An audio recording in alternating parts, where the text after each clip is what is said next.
You can restrict a lot of things with me, but when you restrict my faith, that is not a good thing.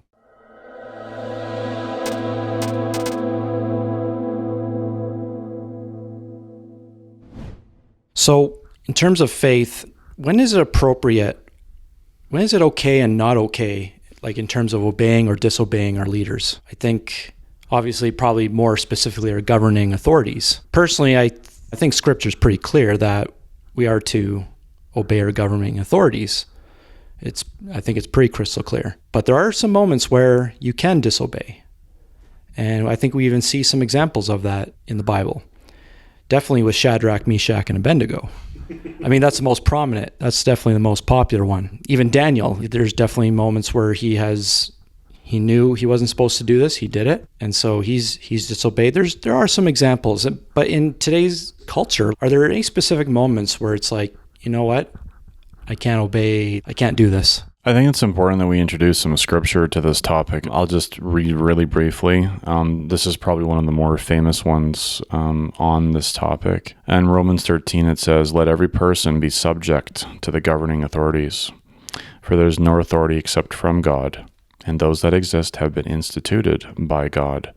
Therefore, whoever resists the authorities resists what God has appointed, and those who resist will incur judgment." And just another brief one, in 1 Peter 2, 13 and 14, it says, "Be subject for the Lord's sake to every human institution, whether it be to the emperor as supreme, or to governors as sent by him, to punish those who do evil and to praise those who do good." So yeah, that's the scripture that makes it pretty clear. We are to obey our governing authorities. What would you say, though, today?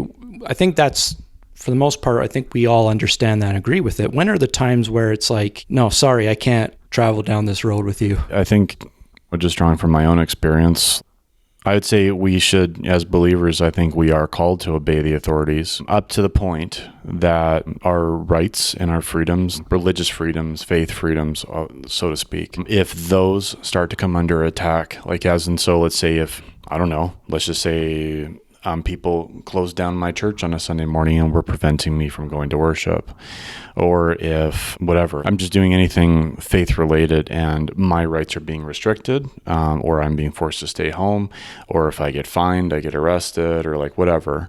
In those circumstances, I think that at that point, like that is where we have to stop obeying the earthly authorities, because they are restricting on our freedoms and they are restricting on our rights. As believers. So I would say, I mean, that there obviously there's other thresholds, and I mean, that's just one example, but maybe I'll let Tom speak on this a bit. Tom is quite deep in thought there. I think he has a lot to say. Well, it's not necessarily that I'm deep in thought, but I find it interesting because you brought up two scriptures, but who are the authors of those specific two scriptures? It's all Paul. Was Paul considered someone who listened to the authorities? To a degree. He did. Yeah, but how often was he in jail too? He was in jail a lot, yeah. I guess it didn't let it stop him. I guess, was he talking about universal context or talking about the specific context of Rome? And like at that point in time, he's speaking about that because today we do live in a democracy, which is, I think, so different than what they were living in that context. So what is Paul speaking to? Well, and then that's one thing that I have to really think about when Nathan brought up the fact of rights. You did not have religious rights when Paul wrote this. No, you didn't. So I think the way that I'm kind of processing this currently, which is a little different than how I usually do it, is Paul listened to the authorities except for when it came to faith, because he was submitting to a higher authority. But with that, he submitted to the earthly authority on what happened. So Paul knew that preaching the word was against what the earthly authority wanted. Okay, now to us, in our modern day thing, it's like, well, that's just freedom of speech. Mind you, what Paul was saying could possibly be considered hate speech, at least at the time. And probably hate speech now too, because we're living in a culture of politically correct. Let's not offend anyone at all, anytime. Which is physically impossible. Yeah, let's not offend anyone anytime ever. Well, and there's I think some people also dwell on the scripture where Jesus is saying, render to Caesar what is Caesar's, render to God what is God's. I think people take that statement, and whether it's in context or out of context, it makes you wonder, was Jesus speaking more? Yeah, and I think, like, if, talking earthly, sort of bringing that up a bit too, and if we want to try and bring it to modern 21st century context, I think as a believer, it's my job to, like, if I get in my car and I'm going to drive home later, I'm going to go somewhere, I'm going to go work, I should follow the traffic laws. So if it says 60, I shouldn't go 120. I should be obeying those rules, those laws, those statutes were instituted. I'm going through this red light so I can pray. By earthly authorities, yeah. Well, that's just exactly it. So, I think you have to try and bring it back to a common sense thing. Like in everyday life, like I think we need to follow the laws of the land and the things that are out there, because they, as the scripture said, earthly authorities have been instituted by God. There's a system of governance in place in this world, and thank goodness that there is. If we had no system of governance, if we had no authority over us, we had nothing over us, it would be chaos, right? You have to have a rules-based system. And so I think believers need to follow the rules in that respect, right? But yeah, when it comes to faith, we have to obey God. What crosses the line for both of you guys? What would cross the line, like, no, I'm not listening, I'm disobeying you? What would it be for you guys? I'm going to let you go. I'm probably going to ramble, so go. Oh, we know you're going to ramble. So maybe it's good I'm going first, huh? If the government moved so let's say Sunday comes around and all of a sudden the government starts saying, Christians can't go to church anymore. Like, you can't go to church. You can't worship. You can't go to church. You can't go in the church. Your first response is why? Well, of course, yeah, it'll be why. But at that point, as soon as something happens and there's ever that threshold is reached, to me, that's my red line. When my normal activities as a believer begin to be subject to the whims of the state, so to speak. At that point, then I need to not obey the authorities, and I need to obey God, and I need to go and still worship. And if that means that I might face a penalty for that, well, then I have to face the penalty. Yeah, like, I think we're called to face the penalty in that regard.